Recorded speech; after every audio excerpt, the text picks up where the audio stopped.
150वां अध्याय अग्निपुराण मनवंतरों का वर्णन। अग्निदेव कहते, अब मैं मनवंतरों का वर्णन करूंगा।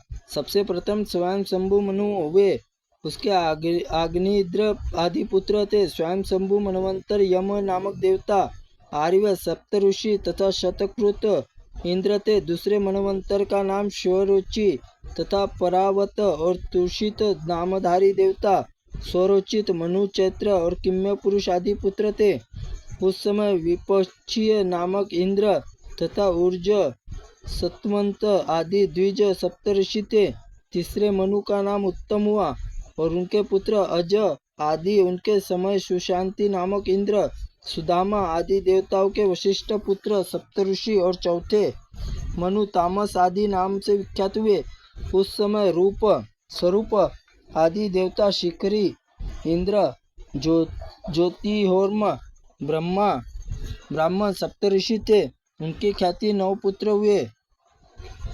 रेवत नामक 5वें मनवंतर विवत इंद्र, अमिताभ देवता, हिरण्मन्यु आदि मुनि, बलबंध आदि पुत्र थे। छठे चाक्षुष मनवंतर के मनु व जव नामक इंद्र, स्वाति आदि देवता थे। सुमेधा आदि महर्षि, पुरु आदि मनुपुत्र थे। तत्पश्चात 7वें मनवंतर सूर्यपुत्र श्राद्धदेव मनु, इनके समय आदित्य, वसु, रुद्र और आदि देवता, पुरंदर नामक इंद्र, वशिष्ठ, काश्यप, अत्रि, जमदग्नि, गौतम, विश्वामित्र, भरद्वाज सप्तऋषि थे। यह वर्तमान मनवंतर वर्णन है। वैश्वत मनु के वाक्षु आदि पुत्र थे। इन सभी मनवंतरों के भगवान श्री हरि अंश अवतार हुए। स्वयं शंभु मनवंतर भगवान मानस के नाम के से प्रकट हुए। तदनंतर शेष मनवंतर को क्रमशः अजित, सत्य, हरि, देवद्वर, वैकुंठ, वामन रूप में श्री हरि का प्रादुर्भाव हुआ। छाया के गर्भ से उत्पन्न सूर्यनंदन सारवर्णी 8 मनु होंगे। अब वे पूर्वज ज्येष्ठ भ्राता श्राद्ध देव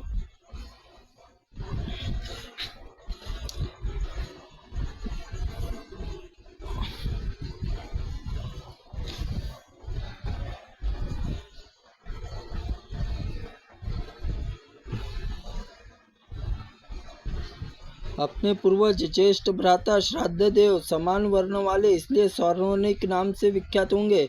इस समय सुतपा आदि देवता, परम तेजस्वी अश्वत्थामा आदि सप्त ऋषि, बलि, इंद्र और वीरज आदि मनुपुत्र होंगे। 9वें मनु का नाम दक्ष सावर्णी होगा। और उस समय पार आदि देवता होंगे। उन्हें देवता इंद्र अद्भुत संज्ञा होंगे। उस समय सतवन और आदि ज्येष्ठ ब्राह्मण सप्त ऋषि होंगे। धूमकेतु आदि मनुपुत्र। तत्पश्चात 10वें मनु ब्रह्मा सावर्णीय नाम से सिद्ध होंगे। उस समय सुख आदि देवगण, शांति, इंद्र, हविष्य आदि मनु आणि सुक्षेत्र आदि मनु पुत्र होंगे। तदनंतर धर्म सावर्णीय नामक 11 मनु और अधिकार होगा। उस समय विहंग आदि देवता गण, इंद्र, निश्चर, मुनि, सर्वत्र गण आदि मनुपुत्र होंगे। इसके बाद 12वें मनु रुद्र सावर्णीय के नाम से विख्यात होंगे।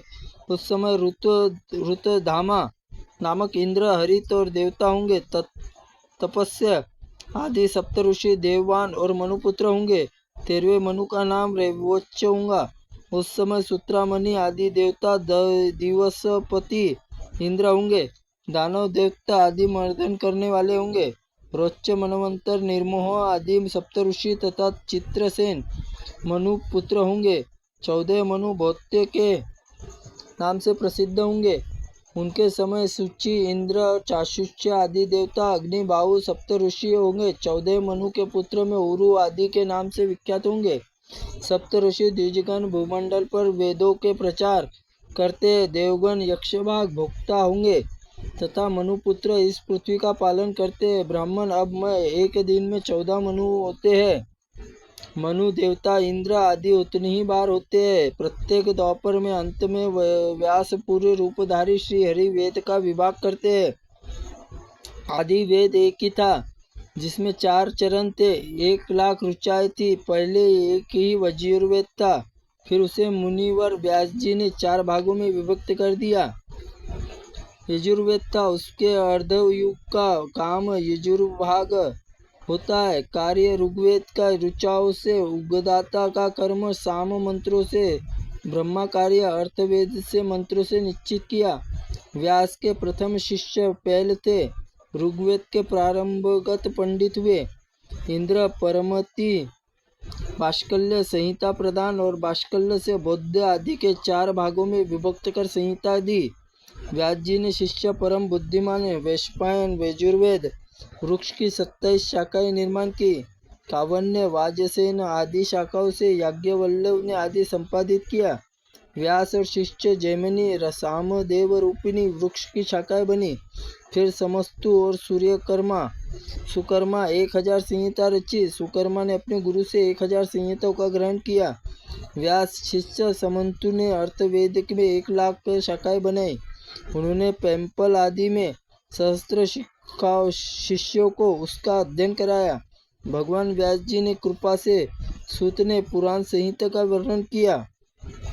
इस प्रकार आदि अग्नि पुराण में मनवंतरों का वर्णन नामक 150वां अध्याय पूर्ण हुआ। त्रुटिपूर्ण वाक्य के लिए भगवंत आप हमें क्षमा करें, हम आपसे क्षमा प्रार्थनीय है।